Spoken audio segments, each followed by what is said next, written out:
Well, hello. You may have seen my quick short earlier telling you that Colin from Western Toyota or Eastern Toyota or Toyota somewhere. Sorry, Colin, I apologise. Colin from Toyota was set on that.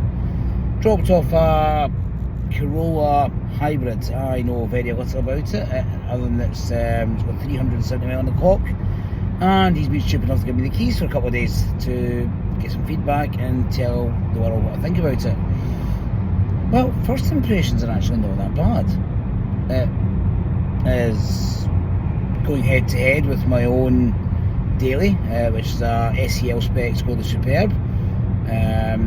I, as most people know, I'm a rabid Skoda fanboy. I live, breathe and sleep Superbs. I can't see past them. They are the bee's knees, but you know what? With the new Superb coming in and price being rather hefty, having spec'd mine up on the new configurator at north of 50 grand. It's also a wee bit unaffordable. Skoda's went from being cheap and affordable to being a very, very nice, albeit expensive car, which is great if you want to spend lots of money, great if you like a nice car, but I only want to do one of those things. I want a nice car, but I don't want to spend lots of money. Now, to put it into perspective, I could probably go out and spec a lower specification Superb, and I did that today. A new model, similar specification to my existing Skoda, 2-litre diesel SEL with smart in the options. I am looking at best part of £42,000 retail. Now, no doubt there will be some discounts to be had from Skoda dealers, and I would be interested to hear about those, because who doesn't like nice Skodas? I like nice Skodas. But this isn't a bad car. Now, Colin assures me that this comes in at around 26 and about £1,000 in its current specification. It's not a top tier specification, it's not all singing, all dancing, it's mid tier, but it has probably the nicest Apple CarPlay display I've seen in a while. Very crisp, very sharp, very, very responsive. Steering wheel has a nice feel to it. It has adaptive cruise, lane assist, all the bits and bobs you want in a car these days, because to be honest, I absolutely flipping hate driving. I am sick to death of running on the motorways. I just want something that will do 90% of the work for me, and I just have to watch roughly where I'm going. It'll brake, it will stop for me, it will steer for me to an extent. It does stop me putting this into the back of something else, which is nice. It's good, it does that, it's very sensible. It has pretty much everything I could want as a taxi buyer. I have wireless USB charging. It does seem to charge a good rate. I have tried my phone in that earlier. It has a very, very clear display screen, which is great. It has Apple CarPlay and Android Auto integration, which, to be honest, I will be honest here, no manufacturer's own system is anywhere near as good as CarPlay or Android Auto. Manufacturers, give up. Stop trying to do your own thing. It's rubbish. You are absolutely rubbish at it. I have yet to meet Ford. Your sync system is utter dog crap. Don't. Just give up. Put Android Auto, Apple CarPlay into everything. Let the customers use their own stuff, let their own phone, which is 100 times better than anything you'll come up with, because you guys just can't do it. You've tried, you've done a really rubbish system, and it's rubbish. It's garbage. CarPlay, Android Auto, far superior in every way, shape or form. I have never used a standard car manufacturer's system that can hold a candle to either of those. So yes, it has those, which is the main thing. It also has AC, which is mandatory these days. USB-C charging, there's a couple of ports. I am told it's a petrol with a high motor. It was very, very quiet. I couldn't really tell when the motor actually kicked in. I can hear it at motorway speeds. I'm currently trundling down the motorway at 60, 65. Car's very happy at that. This, to all intents and purposes, is a comfy pair of slippers. It's probably the best way of describing it. It is comfortable, it is sensible, it is the sort of car I would quite happily jump in and drive to Stoke-on-Trent. Yes, I do have a Superb, which is probably more comfortable. The Superb is not the same class of vehicle. This would probably class, I don't know what you class it on side, it's probably slightly smaller than a Skoda Octavia. I would like to do a head-to-head with maybe the Scala, see what it compares. But what I would say for the taxi trade, if you're over 6 foot, you will not get a passenger behind you. If you're like me and 5 foot hee-haw, you're absolutely fine. You'll get a passenger behind you as long as they're not an absolute giant. Boot space, I will touch on that later. It is Toyota say 590 litres or 600 litres depending on what model it is. I'm not sure if this is a 1.8 or 2 litre, I've not looked. To be honest, I don't think it makes any difference. It's 10-15 brake horsepower.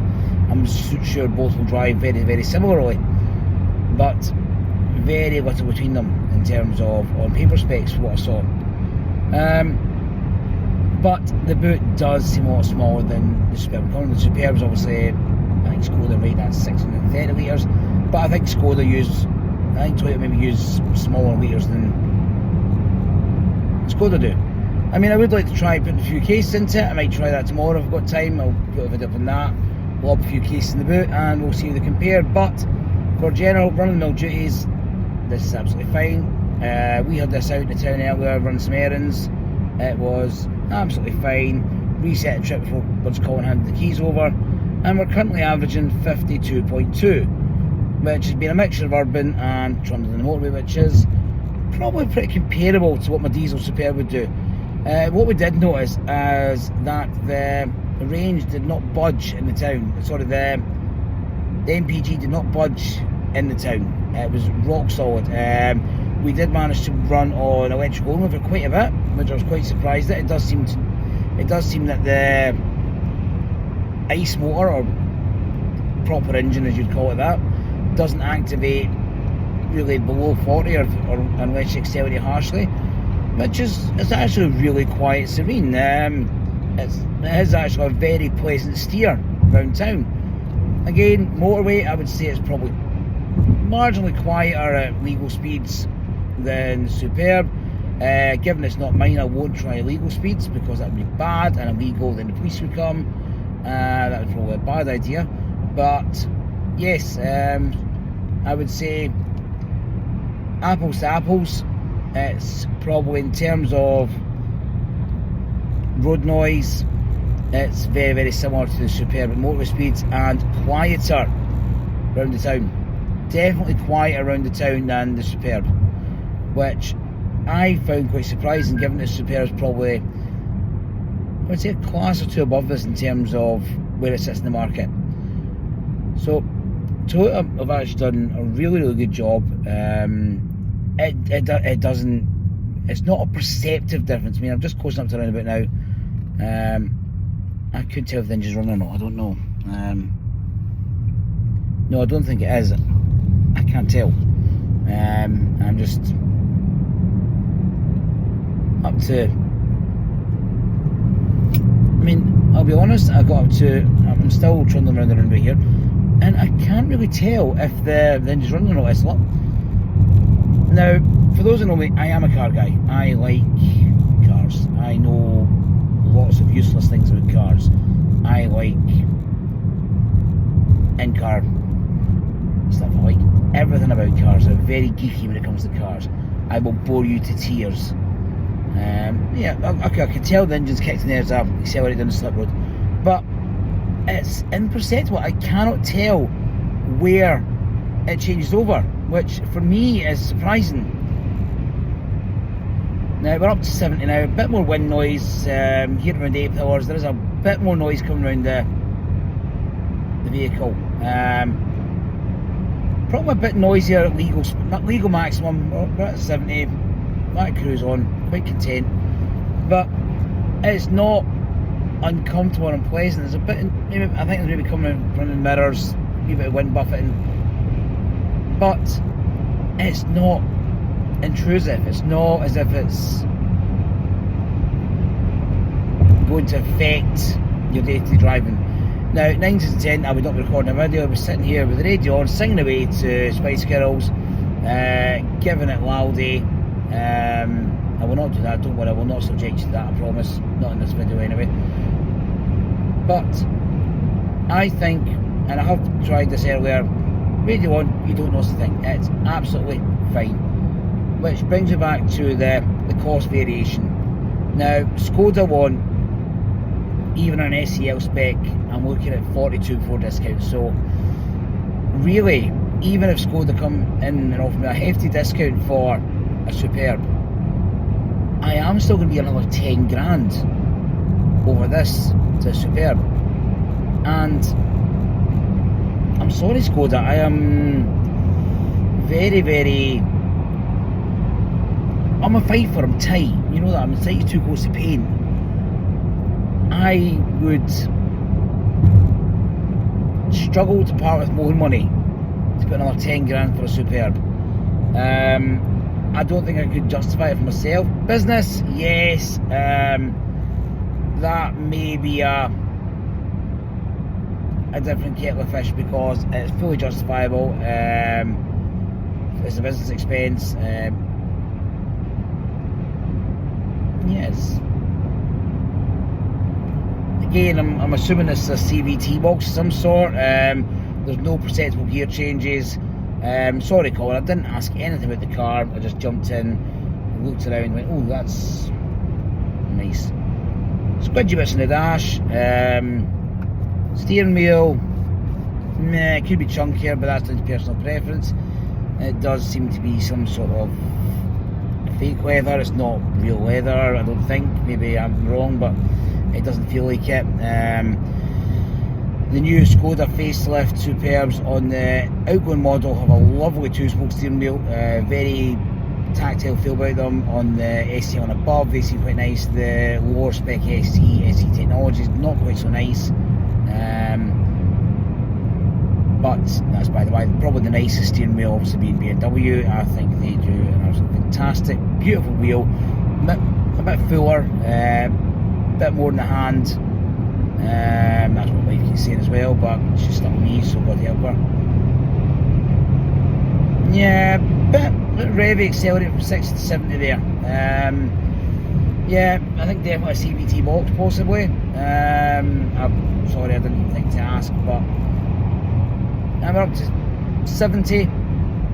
The noise is there, it's definitely noisier, but as I say, it wouldn't intrude on your day-to-day driving. It is a perfectly capable car, and the question then comes to ask, is it 10 grand less than a Superb? I would struggle to justify the extra £10,000. I really would. This has everything I want. It is very well spec'd. It has all the features you want in a car, auto braking, etc. It's very safe, and my nice chap from Toyota says it has a 10-year, 100,000 mile warranty. German manufacturers take note. This is 2024. 60,000 miles is not an acceptable warranty period, especially for commercial use. That is not even a year's work for us on some of our vehicles. I mean, for God's sake, in 60,000 miles, do you have that little faith in your cars? But yeah, that would be reassured knowing that for us, probably our first 18 months as a fleet operator would be trouble-free, other than a bit of servicing. Colin, I'm sure you will reply to this video when I post it up, telling me all about the servicing costs, packages, etc. from your Toyota dealership that you may or may not have been at. I want to say, I think definitely Edinburgh, so it's Eastern maybe, I don't know. Apologies because I keep getting it wrong, but Toyota Colin, I'm just going to keep saying that. But no, I'm assuming servicing is not going to be very expensive. Fuel economy, I don't foresee it being any more expensive than on the diesel. Obviously, there's a huge disparity in cost now between unleaded and diesel at the pump. So I would probably say this is averaging 52. It's not budged. It seems to be quite rock solid at that. So unless it's broken, no, it has dropped to 52.1. So it is moving. It does move up and down, it seems. But it suggests to me this will match or probably just eke ahead if you're working locally of my 2-litre diesel. You know, I'm really struggling to justify this Superb now, and I love them to bits. So, yeah, okay, I'm going to have to go back to the drawing board on this one, because I came into this wanting to tell Colin that his Corolla was an absolute bag of dog poop. I didn't really like it. It does have its drawbacks, I'll be honest. It's small, but it is, I would say, it's probably more focus class than... It's obviously several classes down the scale. It's not a Superb contender in terms of size and that. But if you are like myself, my partner, wife, kids, couple of dogs, you go on holiday, throw 3 or 4 suitcases in the back, throw the dogs in the back, it's absolutely perfect. You know, maybe a young family, a couple of young kids. I roof box. I like roof boxes too. Still to Scott from Tax Enforcement, he doesn't like them either. That's our Glasgow enforcement team. Similar roof boxes are frowned upon on licensed vehicles. Who knew? Allegedly. But joking aside, it is a very, very capable car. I will report back once I put some miles on it. But yeah, first impressions are positive. Thank you, Colin, for the opportunity.